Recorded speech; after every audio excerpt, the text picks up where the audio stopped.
있습니다. 그런데 결핵이라고 했을 때 우리가 상담을 하다 보면 너무 큰 공포감을 갖고 있거든요.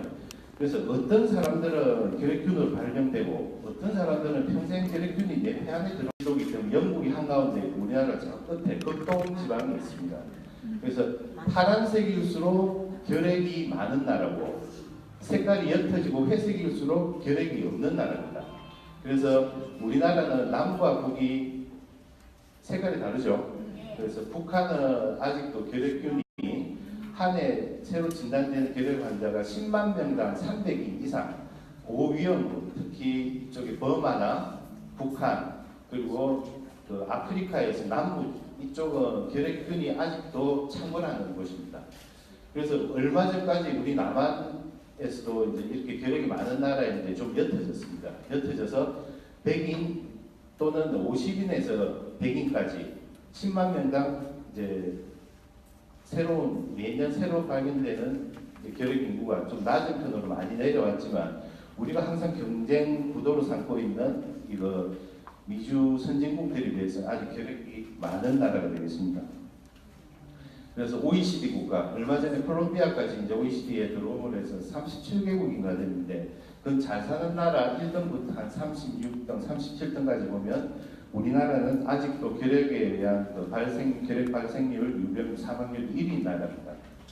그리고 2016년만 해도 한 3만 명 정도 결핵 환자가 신고됩니다. 3만 명 그러면 어느 정도 되는지 모르는데 우리나라 인구의 한 0.1%, 마산, 창원, 진해 우리 한 100만 정도로 보면은 매년 새로 발견되는 결핵 환자가 한 900명 정도 됩니다.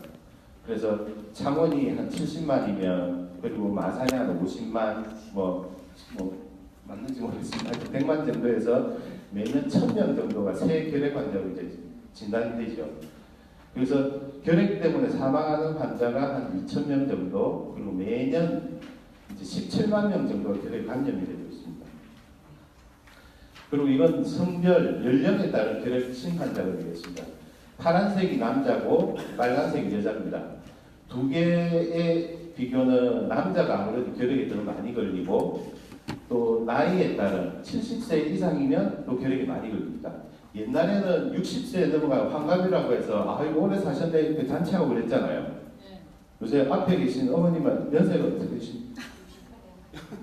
벌써 환갑을 8년이나 지나셨는데 지금은 요즘은 옛날하고 달라서 60세면 아직도 뭐 정정하시고 그렇습니다. 그래서 우리가 생명을 유지하는 기관, 뇌, 폐, 심장, 콩팥, 간 이렇게 5개 기관을 우리가 생명을 유지하는 큰 중요한 기관이라고 보는데 한 60년 정도를 우리가 쓰면은 우리 자동차 회사에서 무상 보증 기간이 있죠, 그죠? 그래서 한 60년 정도는 병이 나면은 그 사람 잘못일 수가 있는데 60년 정도 지나면은 이제 장기가 하나씩 이제 고장이 나고 탈이 나기 시작합니다. 그래서 그 이후의 건강은 자기가 자기 건강을 얼마나 잘 챙기는가에 따라서 이제 결정이 되는데 결핵도 마찬가지입니다. 결핵균에 대한 내 면역력이나 여러 장기들의 이제 상호작용으로 그런 것들이 결정이 되는데 60세에서 70세가 지나면서 결핵의 발병이 상당히 증가하게 됩니다.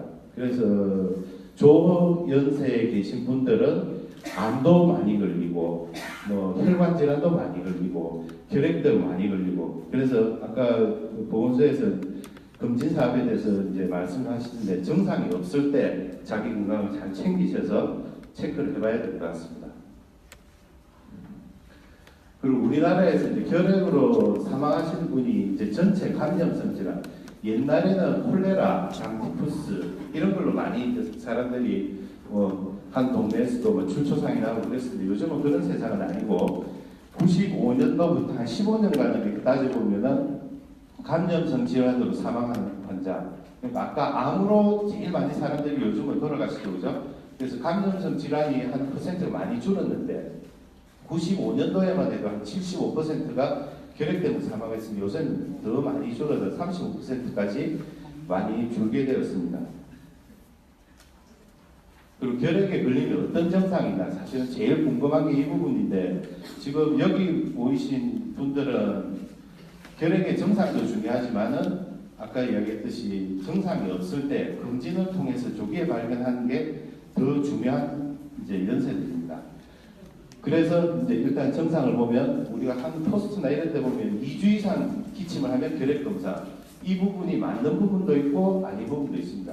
사실은 제 외래 가장 많이 오시는 분이 기침 때문에 오시는데 2주 이상 기침해서 오시는 분이 가장 많은 분은 사실상 감기 뒤끝에 기침이 오래 가서 2달까지 가는 분들도 있거든요. 어떤 분들 저 외래에서 뵌 분도 지금 앉아 계시는 것 같은데 그 퍼센트가 제일 많기 때문에 2주 이상 기침하면 나는 결핵이다가 아니고 병원에 가서 이제 검사를 한번 해봐야 되겠다 정도로만 하시면 됩니다. 처음에도 이야기했듯이 결핵은 요즘은 약으로 잘 낫는 질환인데 너무 공포감이 커도 또 문제가 되니까 제가 그렇게 말씀드리고 처음에 초기 결핵은 아무런 증상이 없는 경우가 많습니다. 증상을 나타내기 시작하면 결핵의 병변이 이미 조금씩 익어서 무르익어가는 단계인데 기침, 제일 많은 증상이 기침, 가끔 한 번씩 이제 객담에 피가 섞여 나오기도 하고 열이 좀 나는데 우리가 보통 급성 세균성 감염은 열이 나면서 오한이 같이 오는데 결핵에서 열이 날 때는 오한이 좀 덜합니다.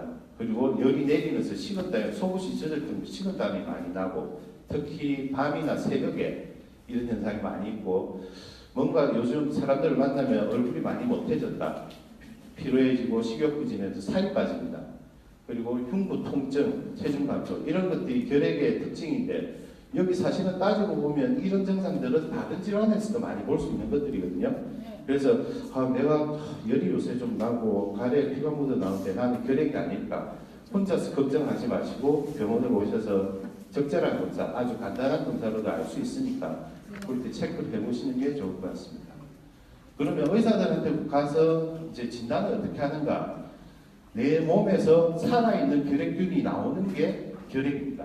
그래서 객담 검사를 통해서 균이 나왔다. 이거는 100% 결핵입니다.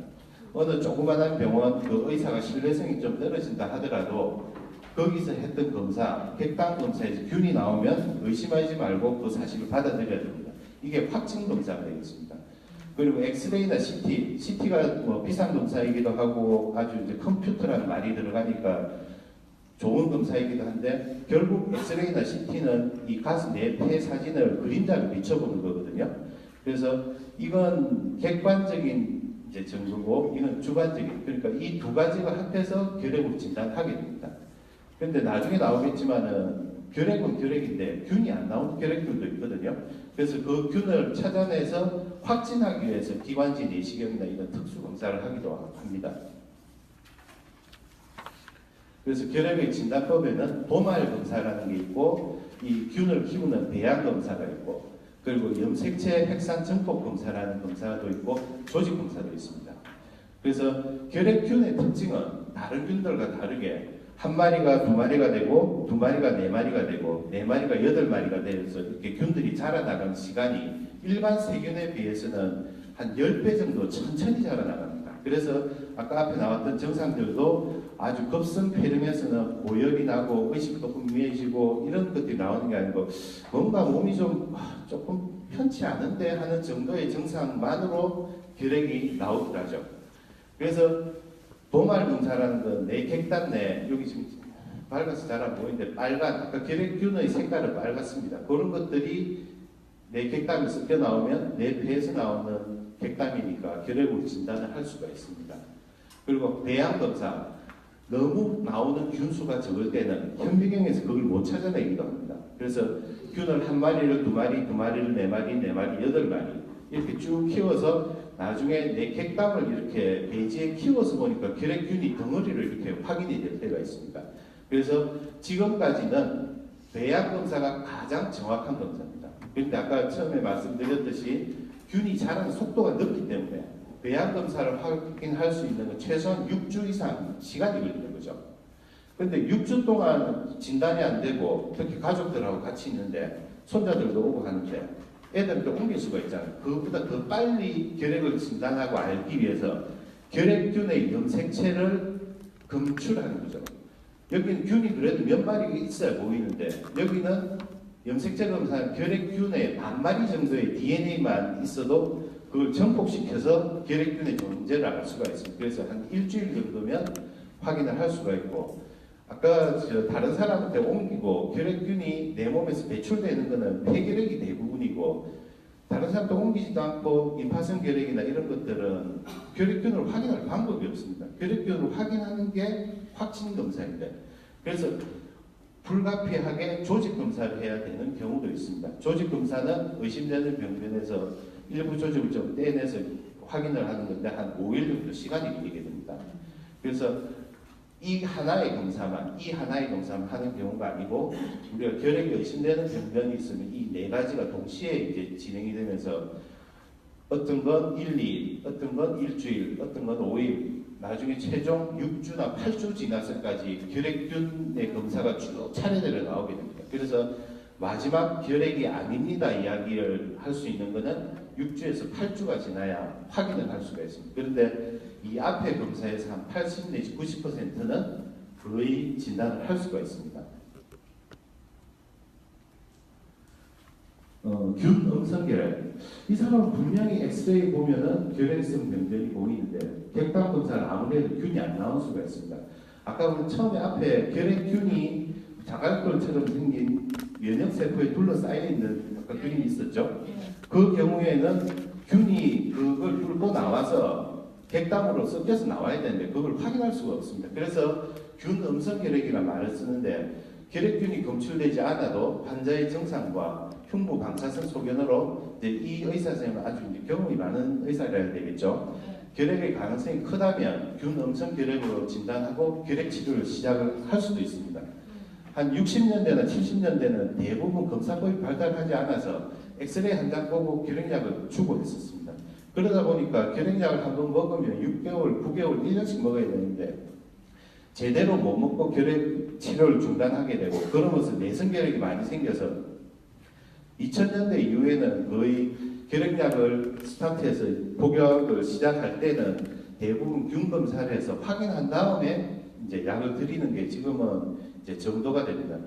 그렇지만 내가 다중을 이제 만나는 그런 직업, 특히 의사나 간호사, 의료직인 경우에는 우리 병원에 오는 환자분들이 면역이 떨어진 분도 있고 아기들도 있고 하기 때문에 내가 결핵의 가능성만 있어도 다른 사람도 옮기면 안 되기 때문에 결핵약을 미리 먹기도 시작합니다. 균은 안 나와도 이제 그거는 이제 의료 윤리로서 그 약을 먹어내는 걸 감수를 하게 되는 것이죠. 그래서 또 비슷한 말이 활동성 결핵, 비활동성 결핵. 이걸 우리가 흔히 쓰는 말로 이야기하면 비활동성 결핵은 옛날 결핵을 한번 앓고 나서 흉터가 남아있다는 말로 저는 잘 이제 설명을 합니다. 그래서 결핵균이 들어와서 내가 지금도 결핵균이 이 면역세포들을 뚫고 나와서 객담으로 나와서 이쪽 폐에서 저쪽 폐로 옮겨가고 내 전체가 결핵에 이렇게 푹 젖어 있듯이 이렇게 되는 경우에는 활동성 결핵입니다. 이 사람 객담에서는 결핵균이 더블더블하게 나오겠죠, 그죠? 그래서 활동성 결핵이라고 그러고, 결핵 치료를 했거나 안 그러면 내 면역력이 강해서 균이 요 면역세포에 둘러싸여서 아무런 힘도 못하고 이럴 때는 이제 비활동성 결핵이라고 합니다. 이런 경우에는 아예 아까 처음에 나한테 병을 못 일으킨 경우에는 잠복결핵이라고 이야기하는데 나중에 잠복결핵이 나옵니다. 이 경우에는 이렇게 활동성 결핵이었다가 치료를 하고 나면 엑스레이 낼 때 흉터는 남습니다. 흉터는 남는데 치료가 된 결핵인 거죠. 그래서 보통 비활동성 결핵이라고 우리 검진 같은 거 하면 거기 이제 그 결과지에 나오는데 이 경우는 크게 걱정을 안 하셔도 되겠습니다. 그래서 중요한 건 시간이 가고 세월이 가서 매년 검진했던 엑스레이가 옛날 거하고 비교해서 똑같은 모양, 똑같은 크기로 있다. 그 경우에는 비활동성 결핵일 경우가 90% 이상이죠.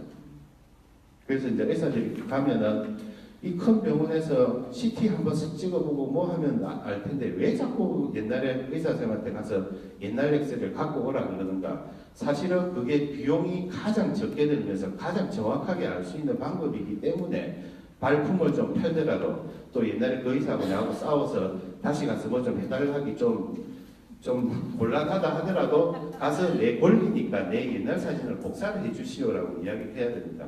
왜? 가장 정확하기 때문에.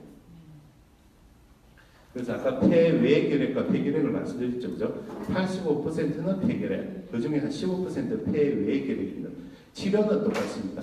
그런데 대부분의 사람들은 우리 면역력이 상당히 영장류가 제일 강한데 그 중에서 사람이 면역력이 가장 복잡하고 강하기 때문에 폐결핵 정도에 대해서는 대부분 폐 안에 결핵균을 봐줄 수가 있습니다. 그런데 일부는 폐에서 다른 장기로 퍼져나갈 수도 있죠. 그리고 또 한 가지, 그 다음 보건소로 가는 게 좋은지 의료기관에서 가는 게 좋은지. 그래서 옛날에는 이제 보건소 우리나라 곳곳에 없는 곳이 없으니까 표준 처방을 받을 수가 있는 게 보건소였습니다. 그래서 그런데 요즘은 보건소가 이제 예방 기능과 이제 다른 어떤 보건 기능들을 하게 되면서 환자를 직접 보는 기능들을 이제 조금씩 이제 비중이 좀 줄어가겠죠. 그래서 그런지 요즘은 주로는 90% 이상이 민간 의료기관에서 이제 치료를 받고 있습니다. 그리고 또 한 가지 궁금한 건 얼마 동안 결핵약을 먹어야 다른 사람도 옮기지 않는가. 답만 이야기하면 2주가 되겠습니다. 처음에 이제 결핵균이 내 몸에 들어와서 발병이 돼가지고 다른 내 가래에서 균들이 나와서 균수가 이렇게 증가하다가 요 시점에서 진단이 되고 치료에 들어가게 됩니다. 결핵약을 먹기 시작하면 이 내 몸에서 나오는 균의 수는 급격하게 줄어들어서 2주가 지나면 살아있는 균은 더 나오지 않게 됩니다. 그래서 그 전에 우리 동문 모임도 하고 친구들 뭐 개모임도 하고 할 때는 내가 몰라서 이 기간 동안은 같이 다니고 같이 하지만 내가 결핵인 걸 알고 약을 먹고 나서는 2주 정도만 그런 모임에 참가하시면 되고 그 이후에는 아무 상관이 없습니다.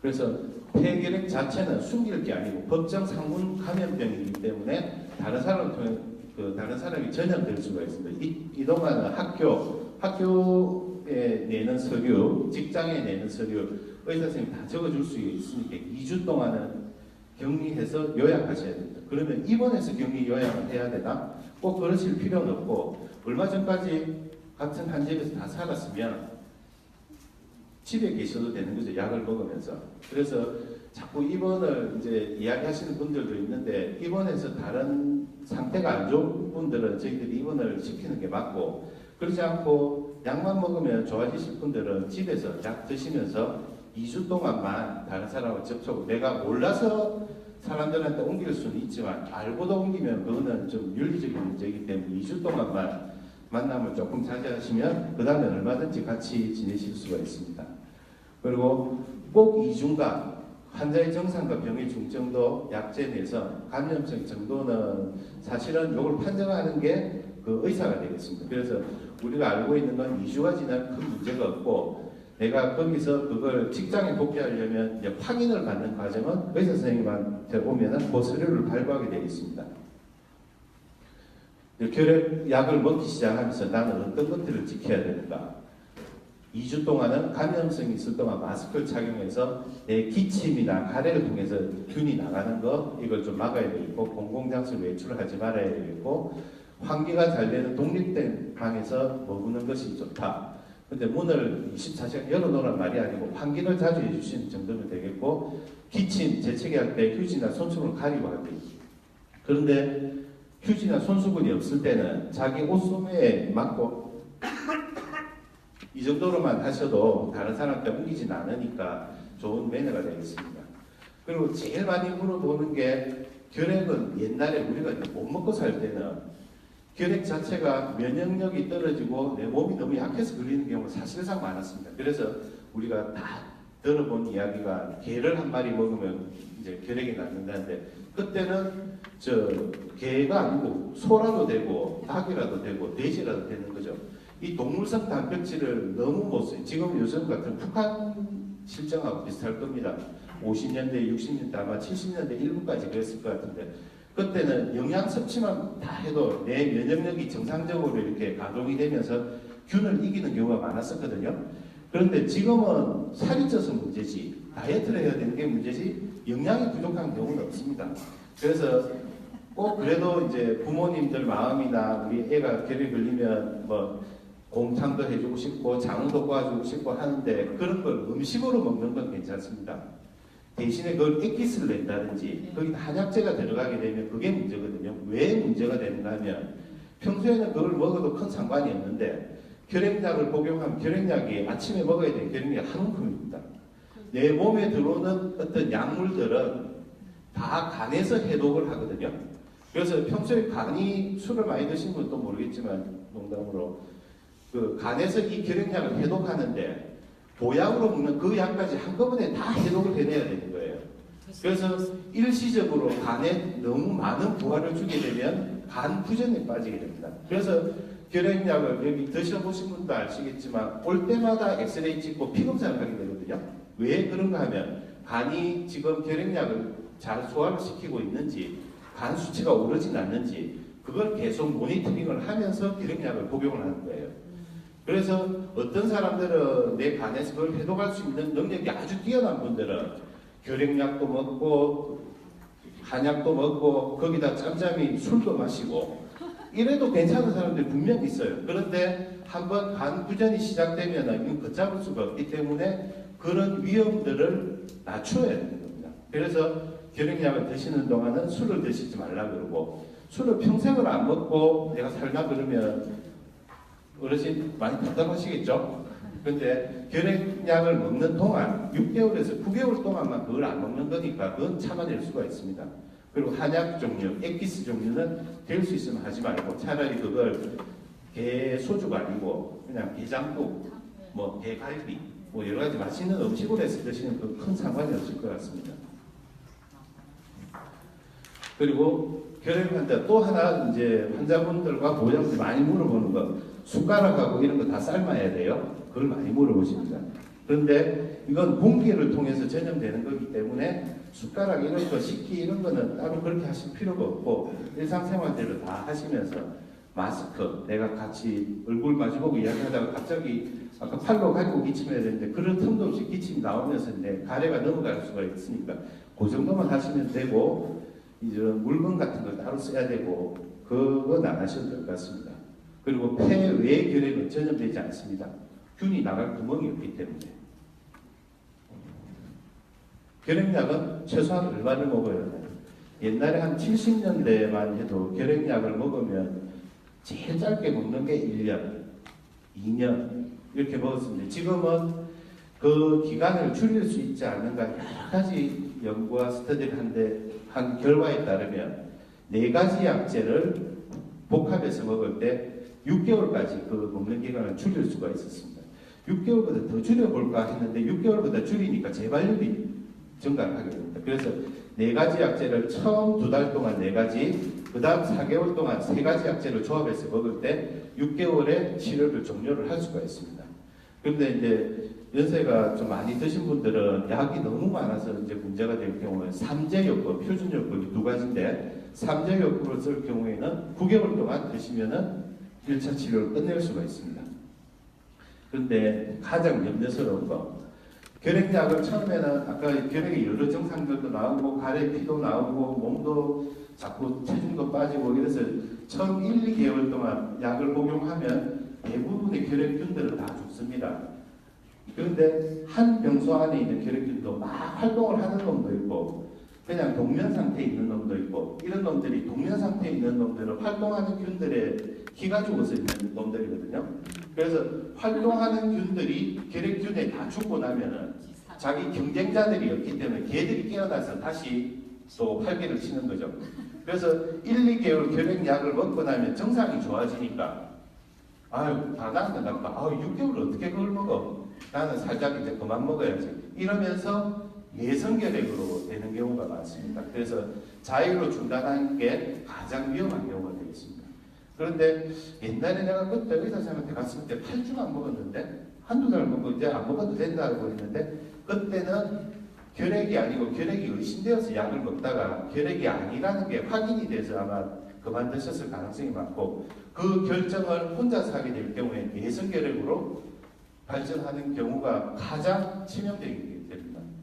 옛날에는 결핵약이 없던 시절에는 결핵 걸리면 다 서울에서 보관대자금 뭐 잘 나가던 사람들도 다 시골에 공기 좋은데 내려와서 요양하다가 돌아가시는 분 돌아가시고 이렇게 했잖아요. 결핵약이 없던 시절. 그 시절로 돌아가는 거죠. 내성결핵은 약제에 안 듣는 결핵입니다. 그래서 이제 보통 우리가 1차 약, 2차 약으로 나누는데 1차 약이라는 건 아이나 리판핀, 에탄부톨, 피라지나마이드 요 네 가지 약제를 1차 약이라는 거예요. 가장 부작용도 적고 가장 효과적인 약들입니다. 그래서 요 약을 네 가지를 다 먹을 경우에 6개월 끝낼 수도 있고 피라지나마이드라는 약을 빼고 세 가지만 먹을 경우에 9개월에 치료를 할 수도 있습니다.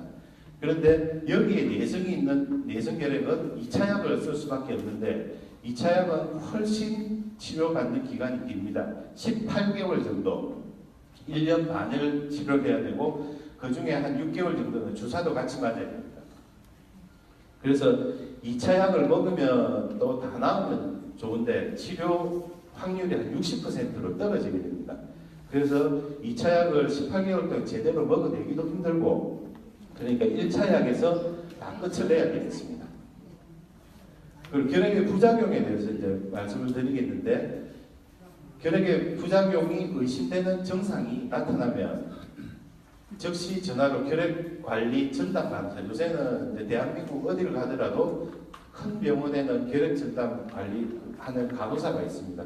우리 파티마 병원 같으면 270-1482가 직통 전화가 되는데 거기에서 결핵 약을 먹기 시작했는데 피부에 뭐가 막 난다든지 속이 쓰리다든지 뭐 무릎이나 이런 데 뭔데 쑤신다든지 뭐 이런 부작용하고 의심되는 그것들 상담을 할 수가 있습니다. 상담하시고 그러면 10건에 한 8건 정도는 이제 전화 상담으로도 끝나는 수가 있고 한 2-3건은 병원으로 내원하세요라고 이야기를 합니다. 그래서 진짜 이게 결핵에 의한 증상인지 결핵약 먹고 있다가 감기가 걸려서 기침 가래가 다시 더 나오는 건지 어떤 건지 확인을 해야 되겠습니다. 대표적인 게 입맛이 없고 결핵약을 먹으면서 구토가 나고 황달이 발생한다. 그럼 결핵약이 간독성이 아닌지를 생각하고 병원에 와서 피검사하고 그 양상을 봐야 되겠습니다. 아까 거기 조항성을 보면 리파핀이라는 약이 간독성을 일으키는데 나머지 아이나 피라지나들 모두 간독성을 일으킬 수 있는 약들이거든요. 그리고 또 한 가지 치명적인 건 눈이 침침하고 글씨가 잘 안 보인다는 겁니다. 이걸 사전에 설명을 들었던 환자들은 내가 요즘 자꾸 책이 안 보이고 신문이 안 보이면 이걸 알고 이야기를 하는데 설명을 못 들었던 경우에는 내가 그런 게 이게 노안이 아닐까 그냥 그렇게 생각하고 넘기는데 한번 부작용이 오면 이건 회복이 잘 안 됩니다. 그래서 실명을 하는 경우도 있으니까 요거를 우리가 이제 결핵약 투여를 시작하기 전에 미리 설명을 드리기도 합니다. 결핵을 완치가 되고 나서 또 결핵에 재발이 될 건가 또 걸릴 건가 하는 문제입니다. 젊을 때 한번 결핵을 걸리신 어르신들은 평생을 그 결핵에 대한 그 트라우마를 갖고 계시더라고요. 내가 옛날에 결핵 때문에 하는 그 트라우마를 갖고 계신데 실제로 1차 치료를 잘 받으신 분은 결핵이 재발할 확률이 3%밖에 안 됩니다. 그리고 내성결핵은 15%까지 재발의 확률이 높아지거든요. 그런데 3%가 내가 걸리면은 뭐 3%라는 게 의미가 없지만 100명 같이 공부해서 시험 쳐서 3등 하기가 쉽지가 않잖아요. 97등 안에 들어가기 쉽지. 그래서 너무 걱정을 안 하셔도 되고 제일 전제 조건은 1차 치료를 충실히 잘했을 때가 되겠습니다. 그래도 이 3%는 주로 어떤 사람들인가 하면은 과로, 스트레스, 영양실조, 그리고 조절되지 않는 당뇨, 재발의 위험 분들이 되겠습니다. 이런 분들은 이제 재발의 위험이 있는데 그래도 사실은 뭐 저도 한 호흡기 내과에서 한 20년 했는데 과로, 스트레스, 영양실조는 사실상 우리 주변에는 결핵이 재발할 만큼 과로, 스트레스는 잘 없는 것 같고요. 하나 문제되는 건 조절되지 않는 당뇨는 제가 자주 봤습니다.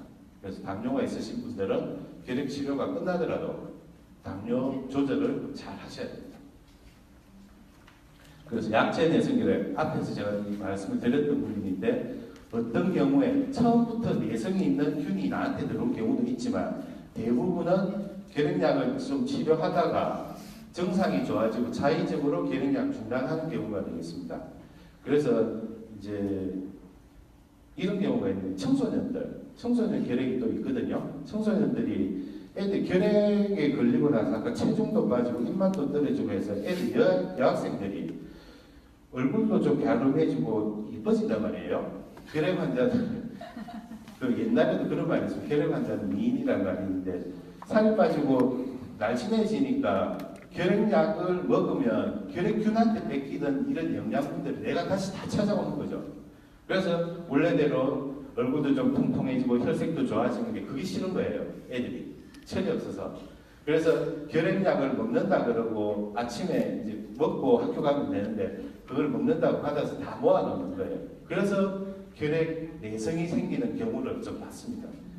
그래서 나중에는 폐가 다 망가져서 20살도 되기 전에 제가 저 삼성병원에 있을 때 보는데 참 뭘 잘못한다기보다 철이 없어서 그래서 이제 사망하는 애를 봤었거든요. 그래서 나중에는 왜 결핵약을 안 먹었니? 엄마한테 먹는다고 속이고 왜 안 먹었니? 그러니까 결핵약 먹으니까 살쪄요. 그래서 참 아까운 그런 경우였는데 그런 일이 없도록 술 많이 드시는 분들 자기 억제가 안 돼서 좋아졌다 그러면 술 먹지 말라 그러니까 술 먹고 싶어서 독결약 안 드시는 분들도 봤습니다. 그래서 다제 내성 결핵은 이건 뭐 전문적인 내용인데 아까 아이나란 약과 리파핀에 있는 약, 그 두 가지 약이 1차 약제 4개 중에서도 가장 중요한 약인데 그 두 가지에 다 내성이 있는 경우를 다제 내성 결핵이라고 합니다. 그래서 치료 성공률이 한 60% 정도 낮아지고 이런 경우에는 격리해서 국립결핵병 우리 그래도 마산 창원은 가까이 가포에 있는 국립결핵병원이 있으니까 이번에 새로 지어서 전부 새 건물로 이제 오픈했기 때문에 이제 뭐 치료받는 인프라는 좋지만 그런 병에 안 걸리는 게 낫겠죠. 우리 여기 부산에서 이 마산으로 오는 철도가 우리나라 그 철도 중에 경인선 다음으로 두 번째로 생긴 거 아세요? 일본에서 관동군 육군 요양소를 지금 결핵병원 그게 옛날에 전신이 그거였답니다. 그래서 이제 옛날에는 그 시대에는 결핵약이 없었기 때문에 결핵에 걸리면은 공기 좋고 물 좋고 기후 좋은데 따뜻한 곳에서 요양을 하는 거예요. 그래서 그 군대가 관동군이 제일 많았을 때는 한 400만까지 300만인가 400만까지 군인이 많았어요. 그 중에 결핵 환자들이 많으니까 그 사람들 모아서 우리가 자기들 식민지 우리나라에서 제일 기후가 좋고 그 날씨도 좋고 휴양하기가 좋은 데가 어딘가를 찾아보니까 진해에서 좀 더 들어가니까 여기 마산 옆에 진동이 있는데 그 어디랍니다. 그래서 그쪽에 지정해서 그 육군 요양소를 짓고 그 인력을 수송하기 위해서 철도를 제일 먼저 여기 놨다 그러거든요. 그래서 우리는 기후 좋고 좋은 곳에서 살고 있습니다. 그리고 이제 잠복결핵. 이게 이제 몇 년 전부터 잠복결핵이라는 말이 나오는데 아까 처음에도 이야기했듯이 결핵 자체에 너무 공포심이 있어서 우리를 불안하게 하고 하는데 잠복결핵이라는 말은 더합니다. 잠복결핵이라는 말은 균은 나한테 들어왔는데 아직 나한테 병을 못 만든 거예요. 아까 10명 중에 1명은 병이 생기고 9명은 평생 동안 그 균만 갖고 있는 거지 그냥 살아도 괜찮다고 그랬었잖아요. 그죠? 네. 그래서 그 괜찮은 그 상태를 잠복결핵이라고 그러는 거예요. 그래서 잠복결핵이 된 사람 중에 결핵으로 발병한 사람은 그 중에 아까 10명에 9명 중에 한 서너 명은 그 다음에 2년 내에 한 40%는 발병할 수가 있는데 나머지 사람은 걱정할 필요가 없는 거예요. 그래서 잠복결핵 감염은 결핵 환자가 아닌 겁니다. 그런데 이 사람들을 자꾸 보건소에서 전화가 옵니다. 잠복결핵 나왔는데 특히 그냥 일반 시민들 말고 이제 단체 생활하는 학생들, 기숙사에 들어가거나 군인들 같은 경우에는 자꾸 전화가 옵니다. 치료하라고. 그것도 왜 그러냐면 이 병 자체 때문에 그러는 게 아니고 혹시나 발견해서 그 치료가 늦어질 때 주위 사람들한테 퍼뜨리는 위험 때문에 역학적인 위험 때문에 그렇게 하는 거거든요. 그래서 잠복결핵 양성으로 나왔다고 해서 너무 그렇게 그 공포스럽게 생각하지 말고 병원에 가서 상담 정도를 먼저 받아보시면 되겠습니다. 그래서 엑스레이를 봐도 증상이고 딱 괜찮은데 피부 반응 검사, 피부 클린 반응 검사를 하면 내 평생에 한 번 여기 혈액균 내가 노출됐던 적이 있다는 거예요. 그리고 피 검사에서 그 양성으로 이렇게 나오게 됩니다. 그래도 너무 걱정하지 마시고 상담을 먼저 하면 되겠고, 일부 반드시 치료를 받아야 되는 사람이 있습니다.